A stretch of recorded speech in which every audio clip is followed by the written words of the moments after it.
అదరగొట్టే కారం రంగు రుచి ఆచి కారం పొడి.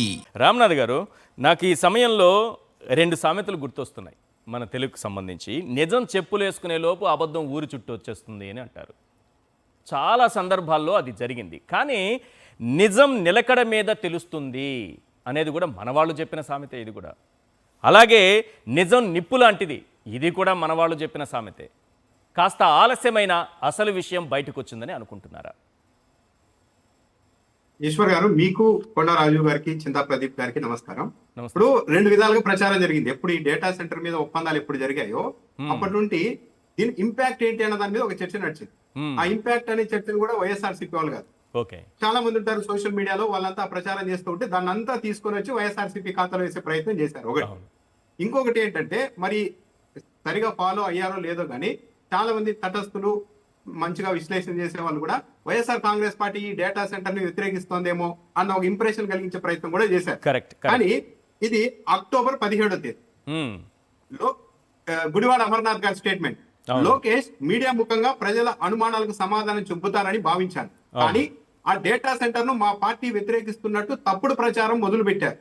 దీన్ని స్వాగతిస్తున్నట్టు తొలి రోజే వైఎస్ఆర్సీపీ చెప్పింది అని గుడివాడ అమర్నాథ్ గారు 17వ తేదీనే చెప్పారు. గూగుల్ డేటా సెంటర్ వల్ల ఎంతమందికి ఉద్యోగాలు ఇస్తాయి, ఎంత రెవెన్యూ వస్తుంది అని మాత్రమే అడిగాం, అందులో తప్పేముంది అని చెప్పారు. కానీ వీళ్ళ ప్రచారం అంతా ఎలా ఉందంటే, నిన్న జగన్మోహన్ రెడ్డి గారు ప్రెస్ మీట్ పెట్టే వరకు కూడా YSR Congress party data centre ను వ్యతిరేకిస్తూ వచ్చింది. కానీ జగన్మోహన్ రెడ్డి మళ్ళా యూటర్న్ తీసుకొని, వైసీపీ యూటర్న్ తీసుకొని హఠాత్తుగా ప్లేట్ ఫిరాయించింది అన్నట్టుగా ప్రచారం చేస్తున్నారు. కానీ ఒక్క రోజు కూడా డేటా సెంటర్ ను వైఎస్ఆర్ కాంగ్రెస్ పార్టీ వ్యతిరేకించలేదు. వ్యతిరేకించే అవకాశం కూడా వైఎస్ఆర్సీపీకి లేదు. ఎందుకంటే గతంలో ఆదానితో డేటా సెంటర్ కోసం వైఎస్ఆర్సీపీ ప్రభుత్వ హయాంలోనే ఒప్పందం జరిగింది. నిజంగానే వైసీపీ డేటా సెంటర్ ను వ్యతిరేకిస్తున్నట్టు ఏ మాత్రం ఎవిడెన్స్ ఉన్నా, వైసీపీ నుంచి ఏ నాయకుడి స్టేట్మెంట్ ఉన్నా, ఈవెన్ సాక్షి మీడియాలో ఎక్కడైనా ఒక కథనం వచ్చినా సరే దాన్ని చూపెట్టి జగన్మోహన్ రెడ్డి వైఎస్ఆర్సీపీల ద్వంద్వ ప్రమాణాలు పాటిస్తోందని ఈ పాటికి దాడి చేసి ఉండేవాళ్ళు. ఆ అవకాశమే లేకుండా కేవలం గాల్లో వైఎస్ఆర్సీపీ వ్యతిరేకిస్తోంది అని ప్రచారం చేస్తూ ఉన్నారు. అంటే కేవలం పని కట్టుకొని దీనివల్ల వైఎస్ఆర్సీపీని డ్యామేజ్ చేయాలి అని ఒక ప్రయత్నం చేస్తున్నట్టుగా ఉంది. వైఎస్ఆర్సీపీ వాళ్ళు సింపుల్ గా ఎంతమందికి ఉద్యోగాలు ఇస్తారో అవి చెప్పండి అని మాత్రమే అన్నారు. ఈరోజు ఈ క్రెడిట్ ఎలా తయారైపోయిందంటే, ఈగ సినిమాలో సమంత మేడం గారు ఒక గుడిలో అందరికి ప్రసాదం పంచుతూ ఉంటారు. ఒక నాని గారికి తప్ప అందరికి ప్రసాదం పంచి పెడతారు. అప్పుడు నాని గారి ఫ్రెండ్ అడుగుతారు, ఇంకా ఏంట్రా అమ్మాయి అందరికి ప్రసాదం ఇచ్చింది, నీకు మాత్రం ప్రసాదం ఇవ్వలేదు, ఇంకా ఆమె వెంట తిరుగుతున్నావంటే నాని చెప్తారు, మీ అందరికీ ప్రసాదం ఇచ్చి నాకు ప్రసాదం ఇవ్వలేదంటే నేను ఆమె దృష్టిలో ఎంత స్పెషలో నీకు అర్థమైందా అని. అలాగే ఈ రోజు ఆదాని గారి దగ్గరికి వెళ్ళి, సార్ మీరు 87,000 కోట్ల రూపాయలు పెట్టుబడి పెడుతున్నారు, కనీసం ఆ ఈవెంట్ కూడా మిమ్మల్ని పిలవలేదు కదా సార్ అంటే ఆదాని గారు చెప్పుకోవచ్చు. ఇంకా చంద్రబాబు నాయుడు గారికి తెలుసు 87,000 కోట్ల రూపాయలు పెట్టుబడి పెడుతున్నానని తెలిసి కూడా నన్ను ఆ ఈవెంట్ పిలవలేదంటే నేను ఎంత స్పెషలో చంద్రబాబు నాయుడు గారికి తెలుసు. నేను అక్కడ పెడితే, కాలు పెడితే చంద్రబాబు నాయుడు గారి క్రెడిట్ స్కోర్ అనేది 0 అవుతుందని తెలుసు కాబట్టి ఆయన ఆహ్వానించలేదు. సరే, మనం రాజకీయాల్లో లేదు కాబట్టి క్రెడిట్ గేమ్ తో మనకి పెద్దగా పట్టింపు లేదు, చంద్రబాబు నాయుడు గారికి అవసరం కాబట్టి ఆ దిశగా ముందుకెళ్తున్నారు అని అనుకోవచ్చు. చెప్పండి, మీకున్న అనుభవంతో చెప్పండి.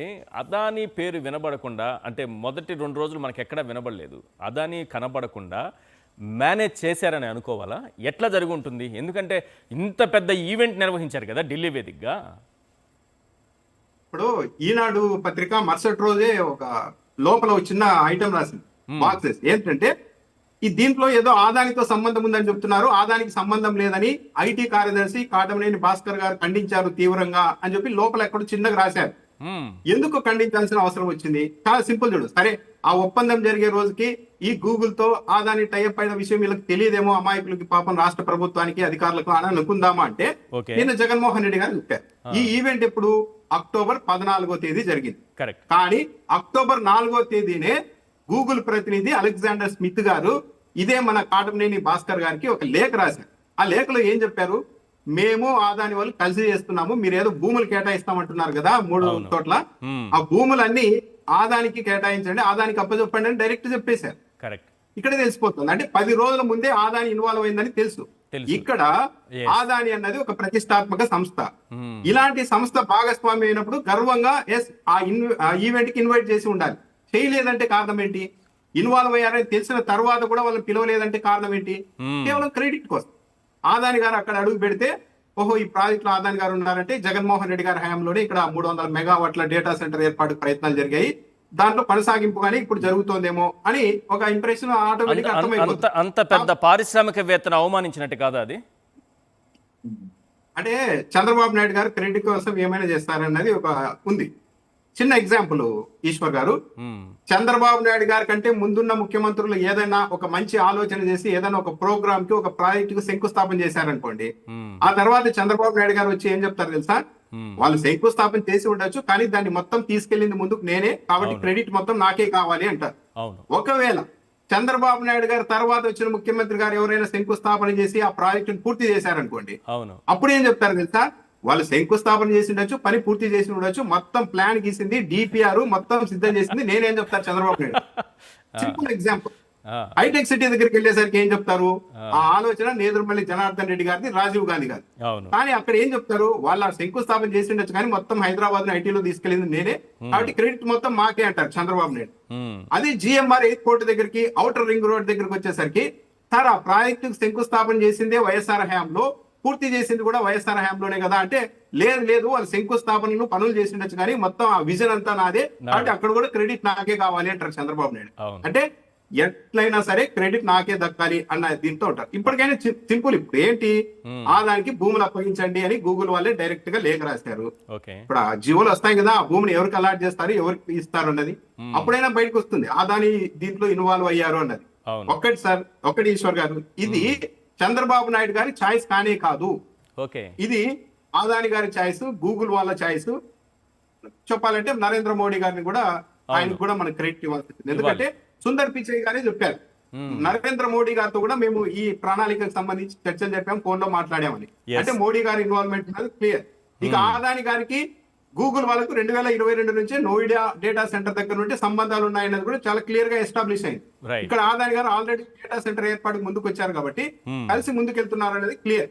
సుందర్ పిచై గారు ఇంకో విషయం కూడా చెప్పారు, ఎక్కడ చంద్రబాబు నాయుడు గారితో మాట్లాడాం, రాష్ట్ర ప్రభుత్వంతో మాట్లాడమని చెప్పలేదు కానీ, నేను చిన్నప్పుడు విశాఖపట్నంలో రైల్లో వెళ్లేటప్పుడు చూశాను ఆ నగరాన్ని, చాలా అందమైన నగరం, చాలా అద్భుతమైన నగరం అన్నారు. అంటే మొత్తం విశాఖకున్న అనుకూలతల ఆధారంగా అక్కడికి వస్తూ ఉన్నారు. ఆదాని గారు ఆల్రెడీ అక్కడ ఫిక్స్ అయ్యారు కాబట్టి గూగుల్ ని కూడా తన పార్ట్నర్ గా అక్కడికి తెస్తూ ఉన్నారు.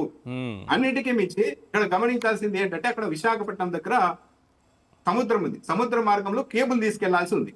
ఒకవేళ చంద్రబాబు నాయుడు గారి ఛాయిస్ అయి ఉంటే నిజంగా 1,80,000 ఉద్యోగాలు వచ్చినట్టే పరిస్థితి ఉంటే, ఇందాక మాజీ మంత్రి కన్నబాబు గారు చెప్పినట్టు ఈ ప్రాజెక్టును అమరావతిలో పెట్టేవారు చంద్రబాబు నాయుడు గారి ఛాయిస్ ఉంటే. కానీ చంద్రబాబు నాయుడు గారికి ఛాయిస్ లేదు. నరేంద్ర మోడీ గారు, అదానీ గారు, గూగుల్ వాళ్ళు వీళ్ళంతా డిసైడ్ అయిన తర్వాత విశాఖపట్నంలో మాకు కన్వీనియంట్ గా ఉంటుంది, మేము అక్కడే పెడతామనేసరికి ఛాయిస్ నీకు కాదని లేక ఓకే చెప్పారు చంద్రబాబు నాయుడు గారు. లేకపోతే అమరావతికి నిజంగా వీళ్ళ ప్రమేయం ఉంటే అమరావతికి వెళ్ళేదా? అదే ఇప్పుడు 1,80,000 ఉద్యోగాలు వచ్చే ప్రాజెక్టును అమరావతిలో పెట్టి అమరావతి ఆటోమేటిక్ ఎక్కడికి వెళ్ళిపోయి ఉండేది. అవును, ఇవి చేస్తున్న వాళ్ళు అది కూడా చేసి ఉండేవారు. కానీ ఇక్కడ ఛాయిస్ ఇవ్వలేదు. ఈ ఛాయిస్ అనేది విశాఖే, అందరి ఛాయిస్ విశాఖే కాబట్టి ఒప్పేసుకున్నారు అన్నది కూడా చాలా క్లియర్ గా అర్థమైపోతుంది. రైట్.